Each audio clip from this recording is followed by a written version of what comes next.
اپنے دور کا سب سے اہم اخبار، زمیندار، تحریک احرار، منظوم اداریے، کئی زبانوں پر دسترس، فی البدی شعر، مقبول ترین نعتوں کے خالق، غیر معمولی قابلیت اور ذہانت کے مالک، شعلہ بیاں مقرر جنہیں دنیا بابائے صحافت کے نام سے جانتی ہے، مولانا ظفر علی خان۔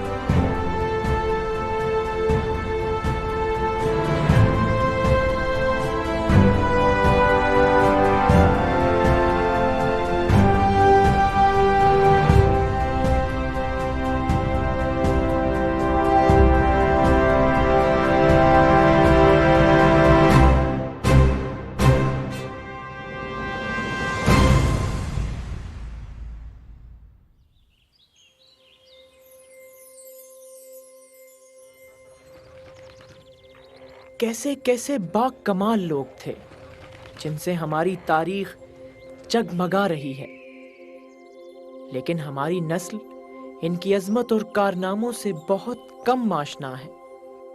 ان ہستیوں کے بارے میں جاننا خود اپنے بارے میں جاننے سے کم نہیں۔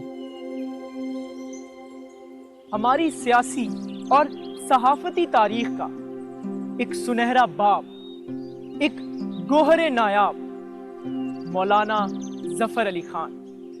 ماضی کی گریزاں چلمنوں سے ہمیں دیکھنا ہے وہ جو ہے اور وہ جو کچھ کہ نظروں کی زد میں نہیں۔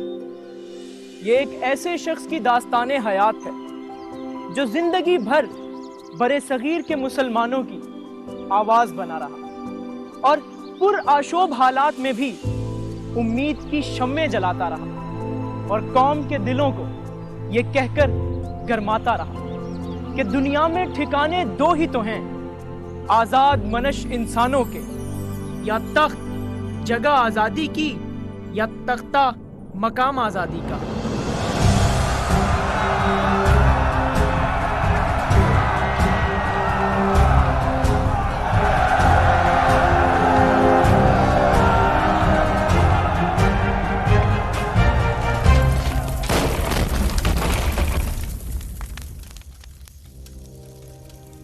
1857 کی ناکام جنگ آزادی کے بعد ہندوستان پر انگریز حکومت کرنے لگے۔ یہ وقت مسلمانوں پر بالخصوص بھاری تھا کہ نہ صرف وہ زندگی کے ہر شعبے میں زوال پذیر ہو چکے تھے، بلکہ آئندہ حالات کا مقابلہ کرنے کی ہمت بھی دم توڑ گئی تھی، اور یوں جہالت، پسماندگی، افتراق و انتشار اور غلامی کے بادل چاروں طرف چھا گئے۔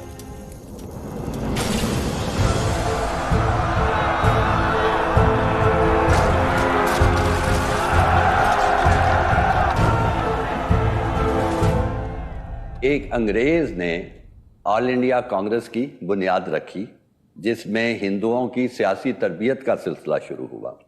اس کے مقابلے میں مسلمان جو تھے وہ بالکل پسماندہ رہ گئے، اور ان کی کوئی بھی ایسی منظم کوشش نہیں تھی کہ وہ حکومت کے کاروبار میں شریک ہوں، یا جو نئے مواقع مل رہے تھے انگریزوں کے آنے کے بعد اس میں حصہ لے سکیں۔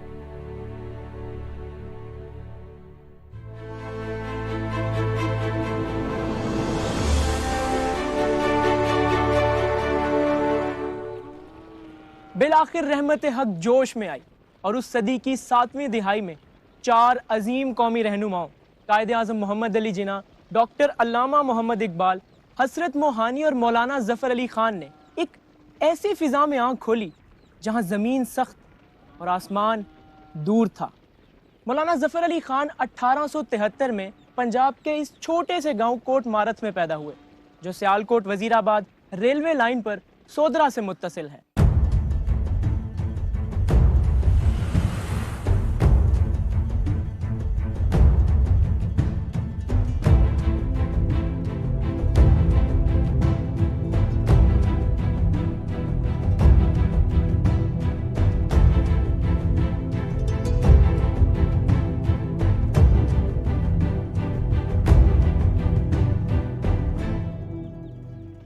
ظفر علی خان نسلی طور پر راجپوت تھے اور ان کا خاندان چند نسلیں قبل ہی مشرف با اسلام ہوا تھا۔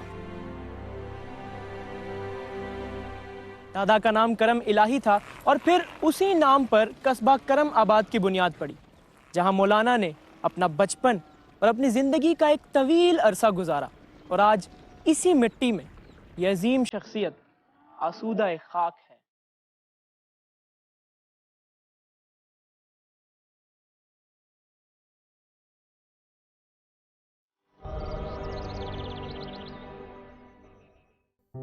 ایک زمانے میں سید احمد خان اور نواب محسن الملک کے درمیان ایک مسئلے پر گفتگو چل رہی تھی، وہ استجابت دعا کے حوالے سے تھی۔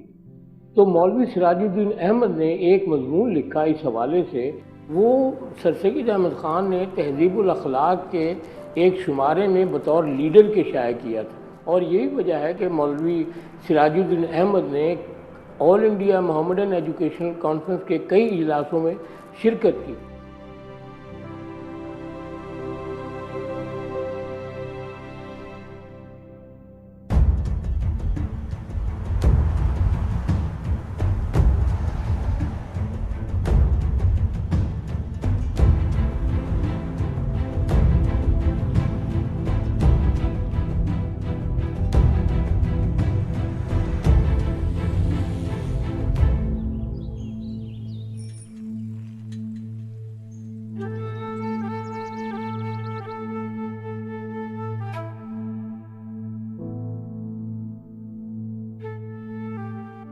مولانا ظفر علی خان کے والد مولوی سراج الدین احمد محکمہ ڈاک میں ملازم تھے اور اکثر تبادلوں کی وجہ سے گھر سے دور رہتے تھے۔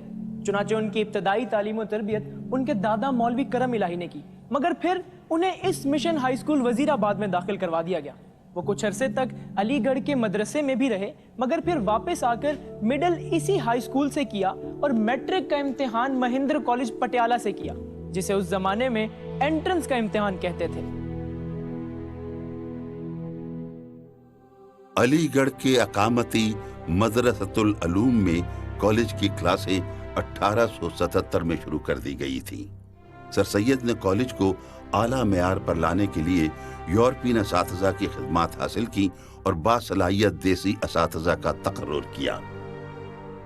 1895 میں فرسٹ ڈویژن میں بی اے کرنے کے بعد ظفر علی خان کی پہلی ملازمت نواب محسن الملک کے پرائیویٹ سیکریٹری کی تھی۔ یہاں ان کی انگریزی زبان پر دسترس اور ترجمہ نگاری کی مہارت کھل کر سامنے آئی۔ مسٹر بیلفور کے مضامین اور ولیم ڈریپر کی مشہور زمانہ تصنیف history of the conflict between religion and science کا ترجمہ بعنوان مارکہ مذہب و سائنس اسی دور کی یادگار ہیں۔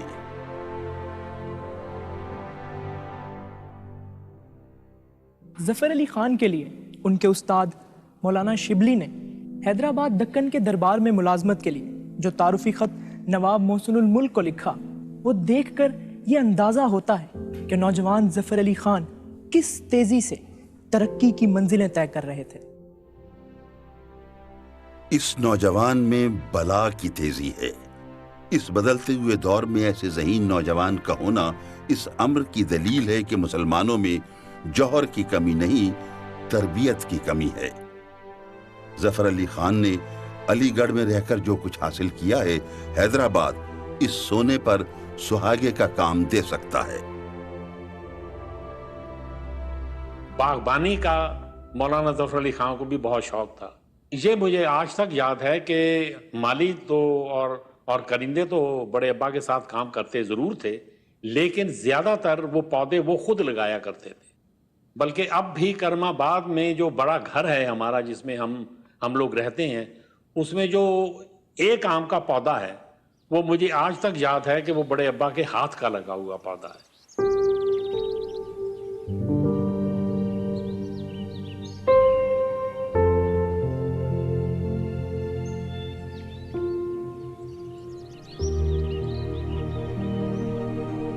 مولانا ظفر علی خان کی عمدہ جسمانی صحت، شاہ سواری اور نیزہ بازی میں مہارت کی وجہ سے انہیں ریاست کی فوج میں لیفٹیننٹ کا عہدہ دے دیا گیا، لیکن باوجود یہ کام آپ کے مزاج سے لگاؤ نہیں کھاتا تھا۔ मौलवी अजीज मिर्जा होम सेक्रेटरी की मार्फत अब सदर मुतरजिम और मुंतजिम पेशी मुकर्रर हो गए। सरकार आसफिया की मुलाजमत के इस दौर में उनकी अदबी सलाहियतों को खूब जिला मिली। यहाँ उन्होंने शिबली नोमानी की किताब अल फारूक का उर्दू से अंग्रेजी में बेमिसाल तर्जुमा करने के साथ साथ जॉर्ज रेनॉल्ड्स की किताब mysteries of the court of the London का तर्जुमा असरार लंदन और रुडयार्ड किपलिंग की तसनीफ द जंगल बुक का सलीस और बामहावरा तर्जुमा जंगल में मंगल के नाम से किया। राइडर हैगर्ड के novel the people of the mist का तर्जुमा सैर जुल्मात के नाम से मौलवी अजीज मिर्जा की फरमाइश पर किया। लेकिन सबसे अजीम कारनामा दक्कन रिव्यू का इजरा था, जो उनकी आइंदा अदबी और सहाफती जिंदगी का पेश खैमा साबित हुआ। हैदराबादी जिंदगी का ये दौर मौलाना की मनसबी तरक्की और खुशहाली के अलावा इल्मी और अदबी एतबार से बहुत बासरवत ज़माना था कि उनकी नज़्मो नसर की गूंज पूरे हिंदुस्तान में सुनाई देने लगी। इस दौर में उन्हें उस्ताद मिर्ज़ा दाग दहलवी की महफिलों में शमूलियत का मौका भी मिला, लेकिन उनकी शायरी का रुख अकबर, शिबली और हाली की तरफ ही रहा। मूसा नदी की तबाह कुन तुग़यानी के हवाले से जफर अली खान की नज्म शोरे महशर ने पूरे हिंदुस्तान में धूम मचा दी। मौलाना हाली ने अपने एक मकतूब में जफर अली खान को इसकी दाद कुछ इस तरह से दी कि इस नज्म को देखकर मैं मुतहय्यर हो गया। रूद मूसा पर आपने जो कुछ लिखा है वो महज जोरे तबा और शायरी की खुदादाद काबिलियत से लिखा है। अगर आप जैसे 2-4 आदमी मुल्क में पैदा हो जाएं तो कुछ उम्मीद पड़ती है कि नई शायरी चल निकले। सिर्फ पंजाब में आप जैसे चंद लोगों की सूरतें नजर आती हैं। तो जिन लोगों ने मुस्लिम लीग की बुनियाद रखी और ढाका में जमा हुए, उनमें पंजाब से एक नौजवान जफर अली खान भी शामिल थे। तो जफर अली खान उन इब्तदाई लोगों में हैं जो मुसलमानों के कौमी तशख़्ख़ुस के एहया के लिए कमर बस्ता थे, और पूरे बर्रे सगीर में जो लोग इस तरीके से सोच रहे थे उनके कारवान में शामिल हो गए थे।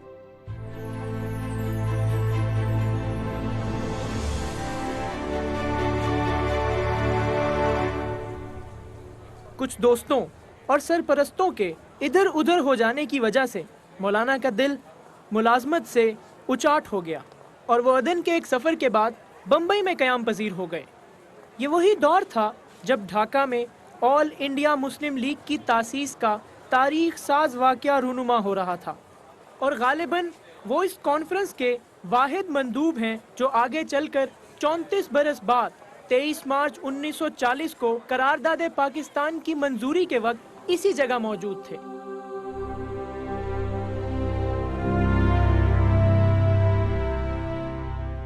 जो मिंटो पार्क जिसे अब इकबाल पार्क कहते हैं, वहाँ जो 21, 22 और 23 तारीख को तकारीर हुई थी मुस्लिम लीग के जलसे में, कायद आज़म ने भी की, तो उसमें जो पाकिस्तान रेजोल्यूशन पेश किया गया था उसका उर्दू तर्जमा फिलबदी मौलाना ज़फ़र अली ख़ान ने पेश किया, और उसमें जनाब हमें बताया गया और बड़े मुतासर हुए।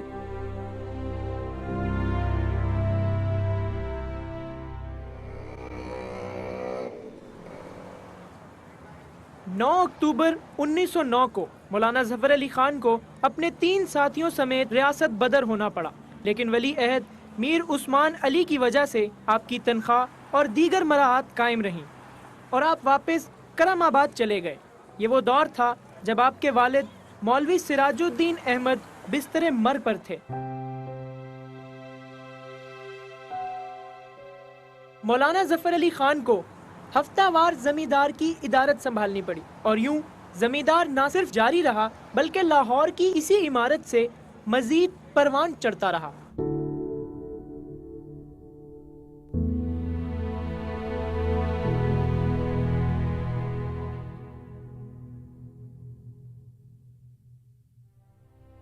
कुछ अरसे तक जिम्मेदार और दक्कन रिव्यू का नक्शे सानी, पंजाब रिव्यू, करम आबाद से ही शाया होता रहा, लेकिन फिर अपनी ख्वाहिश और वालिद मरहूम के दोस्त चौधरी शहाबुद्दीन के मशवरे पर वो जिमीदार समेत लाहौर मुंतकिल हो गए। और उनके वालिद जिस रसाले का इजरा कर चुके थे, जिमीदार, अगरचे वो उसका आगाज जो था वो एक महदूद तबके की फलाह व बहबूद से मुतल्लिक था, लेकिन जब मौलाना के पास उसकी अदालत आई और फिर वो रोजनामा बना बिलाखिर, और फिर मुसलमानों की आवाज बन गया, बल्कि उससे आगे बढ़ के मैं कहूंगा पूरी मिल्लत इस्लामिया की आवाज बन गया।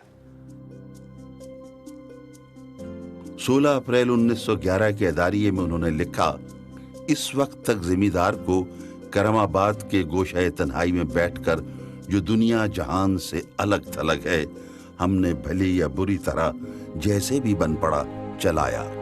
बहुत से अहबाब के तकाज़ों और मशवरों से मजबूर होकर हम अपना बोरिया बदना उठाते हैं और करमाबाद से लाहौर जाते हैं। खुदा करे कि लाहौर की आबो हवा जिमीदार को रास आए और इसकी अशात इतनी बढ़ जाए कि हम इसको रफ्ता रफ्ता एक आला पैमाने के रोजाना अखबार की शक्ल में तरक्की दे सके। लाहौर मुंतकिल होने के बाद मौलाना ज़फ़र अली ख़ान ने इस अखबार में चंद एक बुनियादी तब्दीलियाँ की और उसको उन्होंने एक सियासी अखबार में तब्दील कर दिया। और अब इस अखबार में जब जंग तराबलस हुई, जब जंग बल्कान हुई, तो इन बल्कान की और तराबलस की जंगों में मौलाना ज़फ़र अली ख़ान ने अपने तुर्क भाइयों के लिए जो कुछ किया वो आज तारीख के सफ़हात पर सब।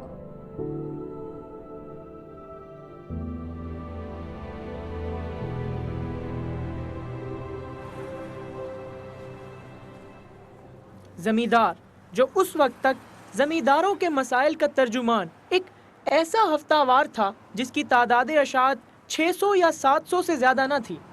अब उसकी पेशानी पर मौलाना ज़फ़र अली ख़ान का किया हुआ कुरान पाक की एक आयत का तर्जुमा भी जगमगाने लगा, जिसे अक्सर लोग अल्लामा इकबाल के नाम से मंसूब करते हैं।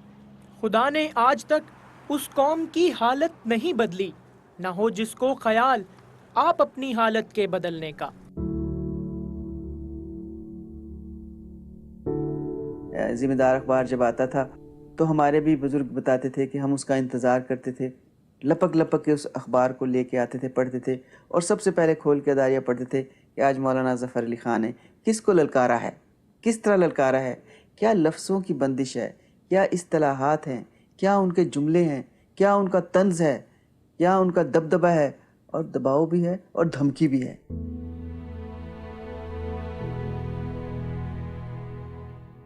मौलाना ज़फ़र अली ख़ान इश्क़े रसूल सल्लल्लाहु अलैहि वसल्लम से सरशार थे। उसी ज़माने में उनकी ये मशहूर नात शाये हुई, वो शम्मा उजाला जिसने किया 40 बरस तक गारों में, एक रोज़ झलकने वाली थी सब दुनिया के दरबारों में। और यूं उर्दू हमदो नात के इस अजीम शायर ने अपने उस सफ़र का आगाज़ किया जो रहती दुनिया तक उनकी पहचान रहेगा।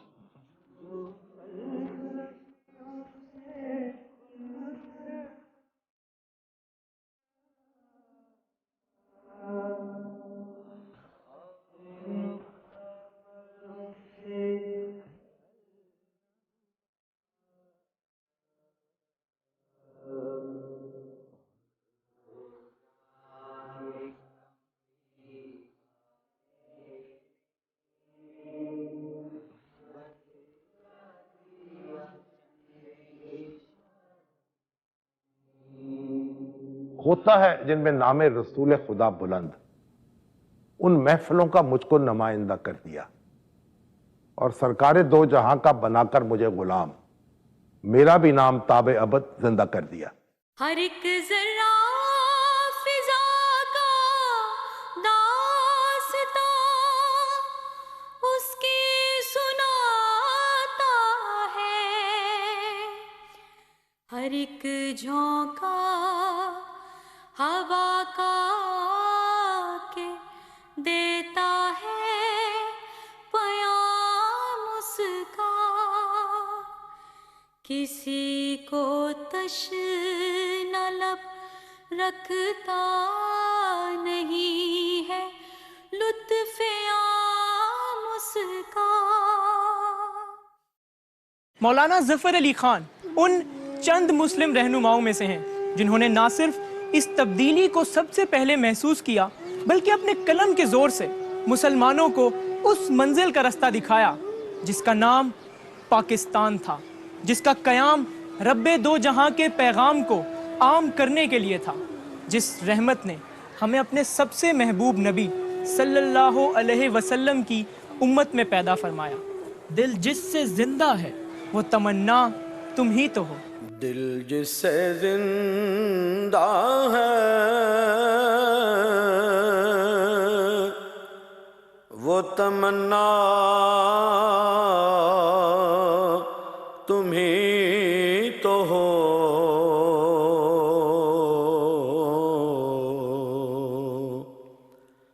ہم جس میں بس رہے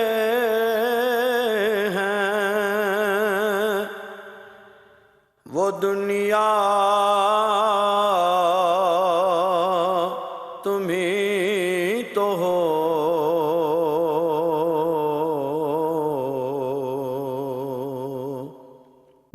ان کی خواہش کے مطابق کچھ عرصے بعد ہی زمیندار روزنامے کی شکل میں شائع ہونے لگا، بلکہ کئی دفعہ تو اس کے ایک دن میں 2 ایڈیشن تک چھپنے لگے، یعنی اسے اردو کا پہلا ایوننگر ہونے کا شرف بھی حاصل ہے.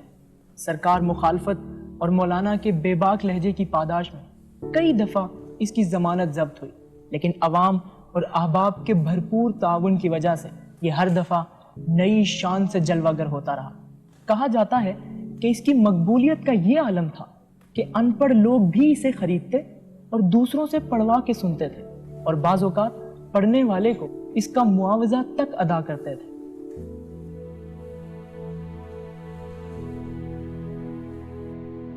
زمیندار اخبار کا ملنا مشکل ہو جاتا تھا. ایک معمولی قیمت جو رکھی گئی تھی اس کی بجائے کئی بہت زیادہ قیمت پہ وہ پرچے ملتے تھے، کیونکہ مولانا نے اس اخبار کو مسلمانان ہند ہیں ان کے جذبات کا ترجمان بنا دیا تھا. مولانا ظفر علی خان نے اردو صحافت میں کئی روایات قائم کی. سومانند اپنی کتاب کہاں گیا میرا شہر لاہور میں ان کی عظیم اور ہمہ جہت شخصیت کو کچھ اس طرح بیان کرتے ہیں. پنجاب کے اخبار نویسوں کے امام مولانا ظفر علی خان تھے. اردو جرنلزم کو اور اردو زبان کو مولانا نے بہت کچھ دیا. ان کا قاعدہ تھا کہ ایڈیٹوریل میں ہر روز ایک نیا لفظ ہونا چاہیے. مثلاً کرتاس ابیض ہے اور بے شمار الفاظ ہیں جو مولانا نے ایک دفعہ استعمال کیے تو وہ ہماری صحافت کا جز بن گئے.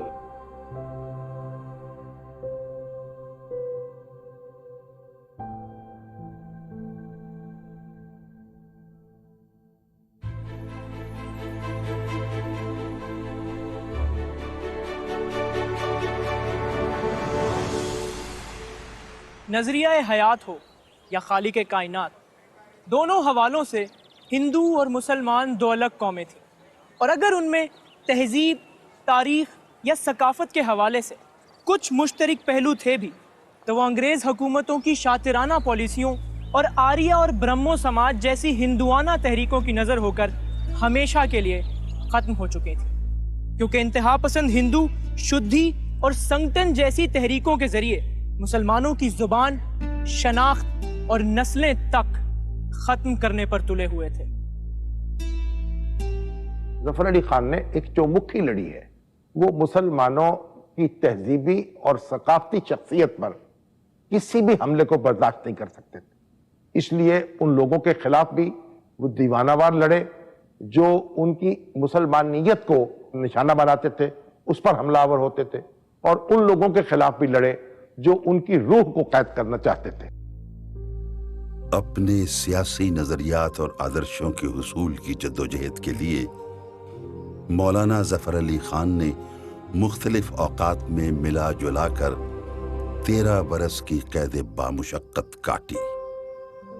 اس دوران میں تحریک خلافت میں حصہ لینے کی وجہ سے نہ صرف रियासत हैदराबाद से मुकर्रर उनकी तनख्वाह बंद हो गई, बल्कि जिम्मेदार भी मकबूलियत के बावजूद जरिया रोजगार न बन सका।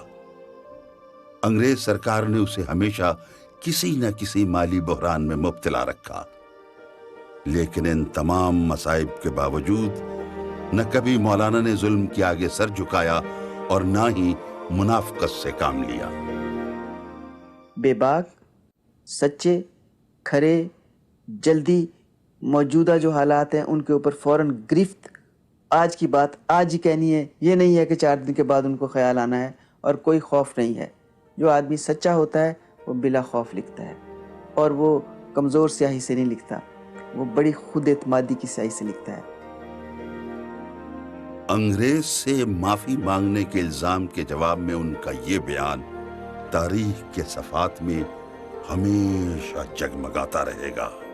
उन्होंने कहा, इस इल्जाम के सिलसिले में कोई सफाई पेश नहीं करना चाहता, लेकिन सिर्फ इतना कहना चाहता हूं कि जो गर्दन खुदा के हुजूर में झुकने की आदी है, वो बरतानवी इक़्तिदार की दहलीज पर कभी सरनिगू नहीं हो सकती। जिस जबीने न्याज पर तौहीद की मोहर सब्त हो चुकी है, वो जबी अंग्रेज की आस्ताना जलाल पर कभी नहीं झुक सकती। मेरी जिंदगी वतन की आजादी के लिए वक्फ है, और मेरा ये मकसद है कि ये गोरी चमड़ी वाले मुहज़्ज़िब डाकू मेरी जिंदगी में सरजमीन हिंदुस्तान से बोरिया बिस्तर लपेटकर जिस जमीन से आए हैं वहीं चले जाएं। उनकी जमानतें जब्त हुई, उनके अखबार पर इब्तलाएं आईं, उनकी नज़रबंदियां हुई और उनकी गिरफ्तारियां हुई। वो खुद कहते हैं कि बचपन ही से लिखी थी मुकद्दर में असीरी, माँ बाप कहा करते थे दिल बंद जिगर बंद, और फिर ये दिल जब्त, जुबान जब्त, फगा जब्त, कलम जब्त, दुनिया में हुए होंगे ये सामा कहीं कम जब्त।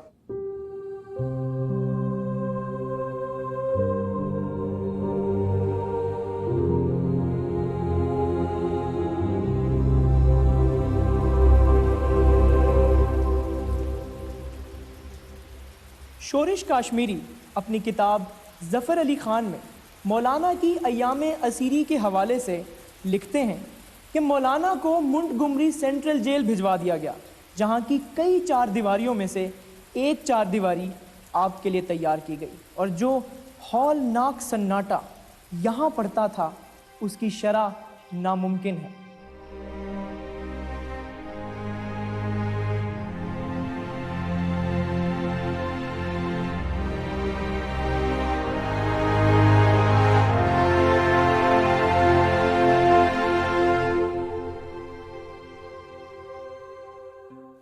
पहली दफ़ा 5 साल तक नज़रबंद रहे, उसके बाद 5 साल तक जेल में रहे, फिर 1.5 साल तक जेल काटी, और 1935 तक मुख्तलिफ वाक़यात में 6 माह का अरसा जेल खाना में बसर किया।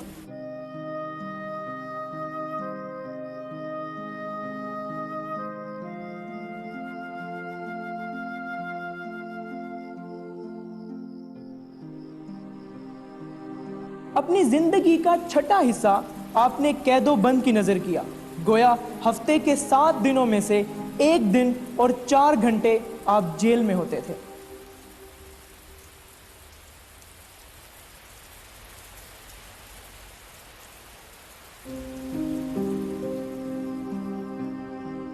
मौलाना में एक खूबी थी कि उन्होंने अवाम को कभी तसादुम की तरफ नहीं उकसाया। वो खुद जेल में चले जाते, खुद कैदोबंद की सौबतें बर्दाश्त कर लेते, लेकिन उन्होंने अवाम को इससे दूर रखा और न उनमें तासुब था। इस्लाम को समझने, उसके मुतालिक लिखना और उसके मुतालिक नज़में, अखबार में आ जाता था कि ज़फ़र अली ख़ान की मारकतुल आरा नज़्म इस इतवार को शाये होगी। फिर लोग इंतज़ार करते थे। हमदो नात के हवाले से तो उर्दू शायरी की तारीख में मौलाना ज़फ़र अली ख़ान का मुकाम सबसे पहली सफ में मुतय्यन हो चुका है, लेकिन उनकी सियासी शायरी भी मौज़ूआती और हंगामी होने के बावजूद अपना एक ख़ास मकाम रखती है। वो इर्तिजालन शेर कहने में यदे तूला रखते थे और शेर इस तरह लिखते चले जाते थे जैसे कोई पहले से ही लिखी हुई तहरीर पढ़कर सुना रहा हो। स्पॉन्टेनियस और टॉप मोस्ट अदीब थे। नेहरू ने कहा कि ये मतलब कोई चीज नहीं है, ये सब चीज रोटी है। तो मैंने और नबी साहब का चले मौलाना से पूछते हैं ये नेहरू क्या कह रहे हैं। हों जवाहर लाल नेहरू जब खुदा इस देश के, फिर ताज्जुब क्या कि मतलब इसका रोटी हो गई। मुझसे रिश्ता तूने जोड़ा छोड़कर अल्लाह को, फिर शिकायत क्या कि किस्मत तेरी खोटी हो गई।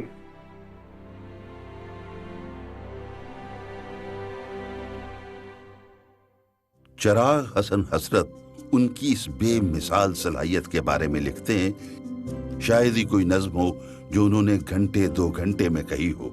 हर नज्म ज्यादा से ज्यादा 1 आध घंटे में लिखी गई। अगरचे इब्तिदा में वो मौलाना हाली, अकबर इलाहाबादी और शिबली नोमानी से मुतासिर थे और आगे चलकर अल्लामा इकबाल से भी शायरी के हवाले से उनकी सोहबतें रहीं, मगर उनका शेरी मिजाज और जुबान बिल्कुल मुनफरिद और जुदा गाना है।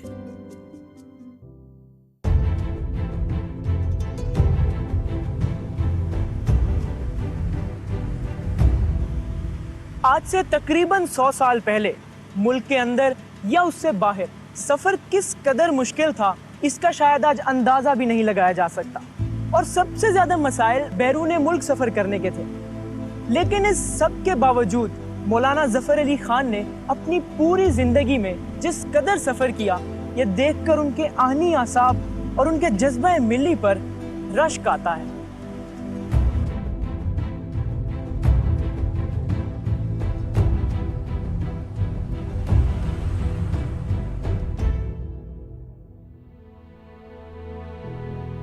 मौलाना भी लंदन गए, वहाँ अपना नुक्ता नज़र बयान किया।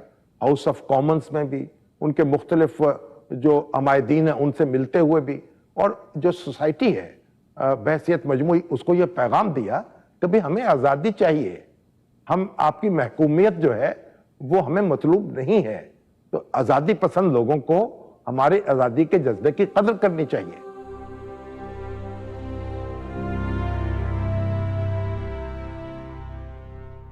तेरह सितंबर 1913 को वो दोबारा यूरोप के दौरे पर निकले ताकि उन मुमालिक में बैठकर आजादी ज़मीर का मुकद्दस जिहाद उन्हीं के हथियारों से जारी रख सके और जनूबी एशिया की फिक्री आज़ादी और आलम इस्लाम की बेदारी और फलाह के लिए ठोस बुनियादों पर इल्मी और सियासी खिदमात सरअंजाम दे सके। यहीं पर लिखा गया एक मजमून जिम्मेदार के मतबा और जमानत की जब्ती का फौरी सबब भी बना, जिसका उन्वान ये शेर था, चार चीज अस्त तोहफे लंदन, खमर खंजीर रोजनामा ओ जन। म्यांमार गए जो पहले बर्मा कहलाते थे, नया वायसराय आया हिंदुस्तान में, उसका नाम था लिनलिथगो। उसे शौक था एनिमल ब्रीडिंग का। तो जफर अली खान ने लिखा, मैं कलकत्ते से रंगूं और वहाँ से मांडले पहुँचा, चला लंदन से लिनलिथगो और वो सांडले पहुँचा।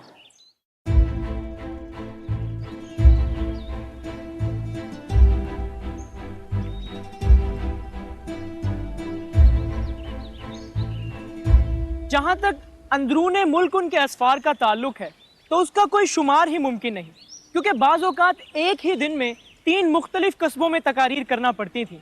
मौसम और सफ़र की तकालीफ अपनी जगह, मगर वाज़े रहे कि उस दौर में लाउड स्पीकर या माइक्रोफोन जैसी चीज़ें नहीं होती थी। हज़ारों के मजमे से फेफड़ों के बल पर खिताब करना पड़ता था और लोग उनकी तवील तकरीरें निहायत तवज्जो के साथ सुनते थे, जो जोश, दानिश, हुर्रियत फ़िक्र अमल और जज्बे ईमान से भरपूर होती थी।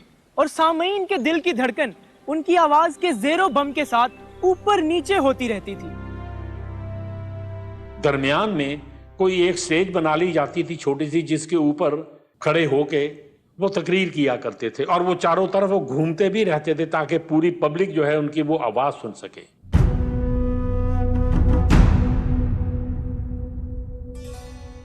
1920 سے لے کر قیام پاکستان تک کے عرصے کو اگر سیاسی بحرانوں کا دور کہا جائے تو شاید غلط نہ ہوگا، کیونکہ ان 27 برسوں میں شاید ہی کوئی سال ایسا ہو جب سیاسی حالات نے زبردست پلٹا نہ کھایا ہو۔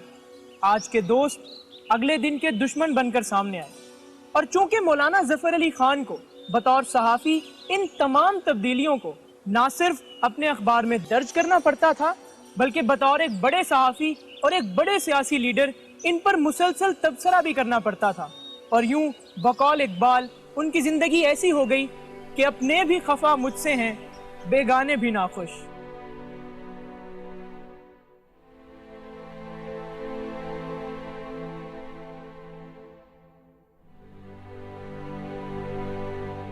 ظفر علی خان جو تھے وہ نفع نقصان کی معاملات سے بالکل بے نیاز تھے۔ کچھ بات کہتے ہوئے، کچھ لکھتے ہوئے صرف یہ سوچتے تھے کہ یہ بات کہنی درست ہے، حق ہے، اس بات کہنے کی ضرورت ہے۔ میرا خیال ہے اس سے زیادہ وہ نہیں سوچتے تھے۔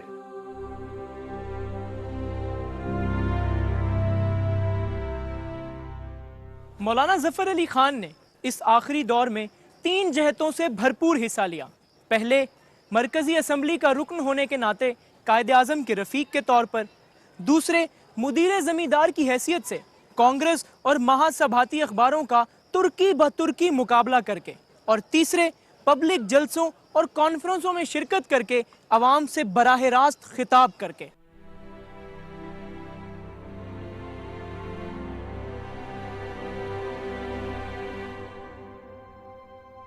مولانا محمد علی جوہر جو ان کے دوست اور ہم اثر بھی تھے اور جن کو ان کی خفگی کا نشانہ بھی بننا پڑا، ان کی نثر کی یوں تحسین کرتے ہیں: وہ صحافی سے زیادہ ادیب ہیں۔ ان کے ادب میں جو تلخی ہے وہ سیاست کی ہے، اور سیاست میں جو چاشنی ہے وہ ادب کی ہے۔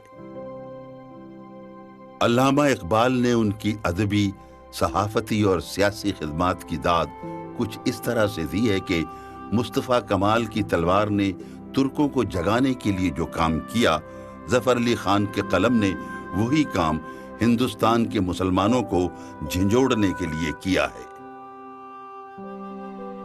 قائد اعظم محمد علی جناح کے بارے میں مشہور ہے کہ وہ جذباتی الفاظ اور انداز سے اعتراض کرتے تھے، لیکن ظفر علی خان کی شخصیت اور کام کے بارے میں جو بیان انہوں نے دیا، اس سے صاف پتہ چلتا ہے کہ وہ دل کی گہرائیوں سے ان کے کس قدر معترف تھے۔ انہوں نے کہا کہ آپ مجھے مولانا ظفر علی خان جیسے 2-4 انسان دے دیں تو ہمیں دنیا کی کوئی طاقت شکست نہیں دے سکتی۔ قیام پاکستان کے بعد چند سال تک مولانا ظفر علی خان لاہور میں رہے، لیکن صحت آہستہ آہستہ جواب دیتی جا رہی تھی۔ 18 جنوری کو یہیں پر ان کی 83ویں سالگرہ منائی گئی، اور مولانا ظفر علی خان 2 آدمیوں کے سہارے اپنی قیام گاہ سے باہر تشریف لائے۔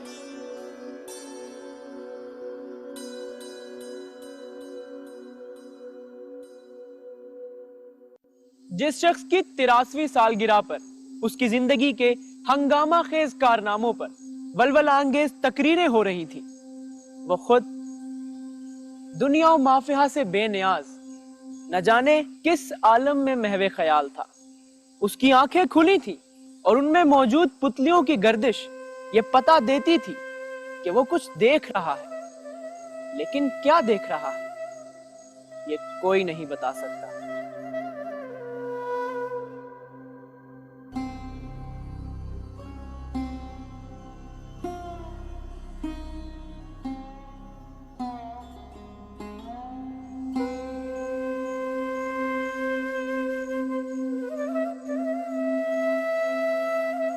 انیس سو 49 کی اردو کانفرنس کے موقع پر پنجاب یونیورسٹی کے وسیع و عریض ہال میں جب مولانا یہ الفاظ ادا کر رہے تھے تو ان کا لہجہ کانپ رہا تھا۔